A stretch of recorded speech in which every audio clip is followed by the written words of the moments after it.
Well, good evening, and thank you for joining us. We want to get you caught up on tonight's biggest stories. This is the evening news on ABC 13.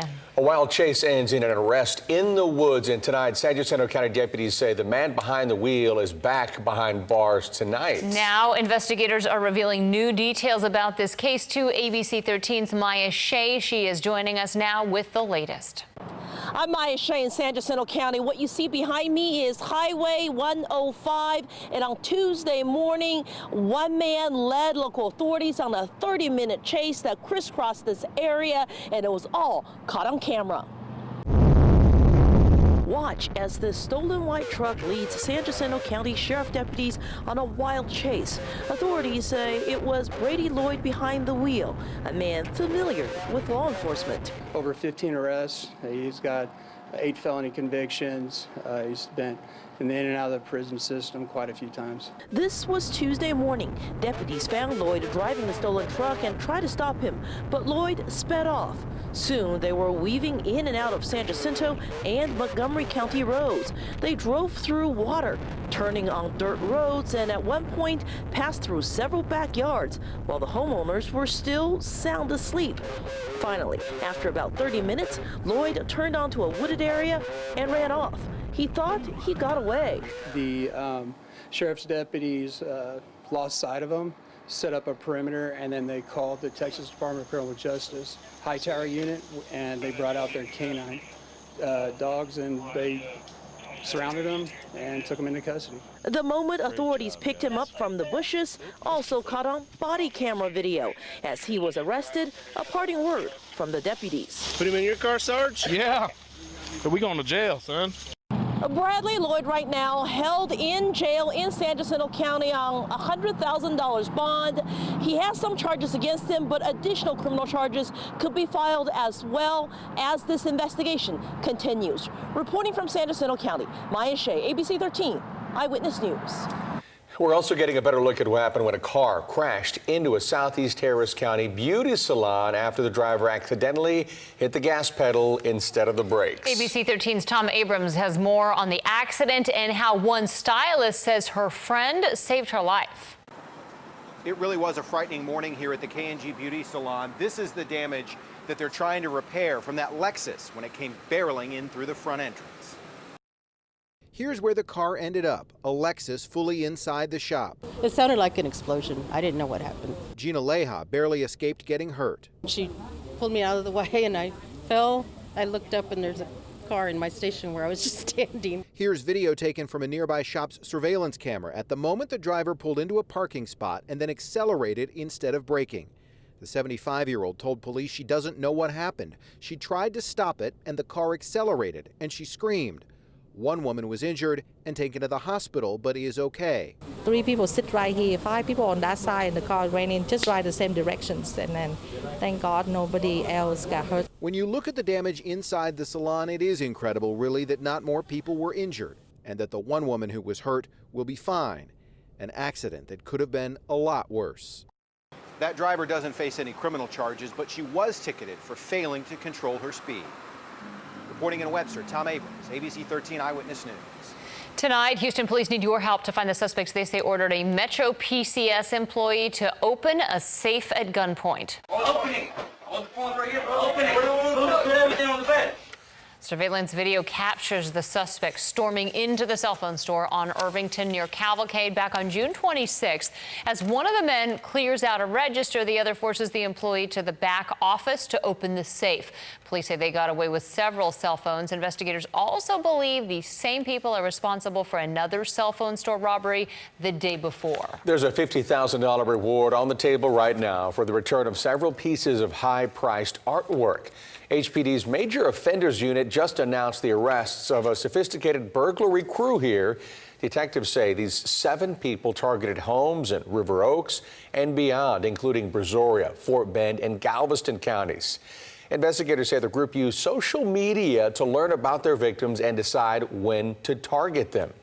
You know, we go to work every day, and some of these suspects, this is their job. They look for an opportunity to commit crimes. They look on social media and other things like that, you know, so that's how they found these complainants. While HPD would not comment on the victims, court records showed 3 are connected to the multi-million-dollar heist at Houston mayoral candidate Tony Busby's home. And we are still feeling the effects of that rare July cool front. ABC 13 chief forecaster David Tillman has more on how this will affect us as we head into the evening hours. David? And it looks like we have about another day and a half of the gusts before things begin to change with this weather pattern and we begin to feel like summertime once again. Big high pressure dome sitting to the west of us, allowing for a northerly wind flow. That's bringing in some Canadian air all the way to the Gulf of Mexico, allowing our temperature to fall to 67 in Houston overnight. St. Louis down to 60. Memphis down to 59, 54 in Chicago, 40s in parts of Montana coming up overnight tonight. And if we do make it to the 67 degrees for low temperature, that'll be very close to a 125-year-old record. It appears we'll have another nice, pleasant morning coming up on Friday morning before moisture begins to spread back into the area. That means low temperatures in the 70s and very humid conditions by this weekend. We'll also have a chance for rain by then, a 20% chance coming up on Friday, and then a higher rain chance coming up this weekend as the same moisture that was over the area just a couple of days ago will move back in. That means hot, humid, and even scattered thunderstorms coming up for this weekend. So enjoy your Thursday and part of your Friday. All right, David, thank you. Well, this was the gift of a lifetime for one Texas City woman who discovered the sister she could never find thanks to a Mother's Day gift. This is a great story. ABC 13's Charlie Edsity has more on the incredible story of these 2 sisters meeting for the first time. Yes, well, I got to spend some time earlier this afternoon here in Seabrook with those sisters, and it only took me a couple of seconds to see the similarities between the 2 of them. They both have the most beautiful blue eyes, and that right there, a dead giveaway that these 2 women are sisters. Sitting on a bench overlooking the water in Seabrook, these 2 women are getting to know each other. She's looks so much like Mama. Just a few hours ago, they embraced for the very first time after spending 56 years wondering and hoping that one day they could meet. I guess I was in my mid to late 20s, maybe early 30s. My mom mentioned in passing that she had given birth to a little girl and gave her up for adoption. And that baby grew up to be Linda, who had known from the very start she was adopted. That's all they told me. In the 60s, adoptions were closed back then. Decades flew by and both women say they always kept each other in the back of their minds. But it wasn't until they both received gifts that changed their lives. My husband bought my kit for Christmas.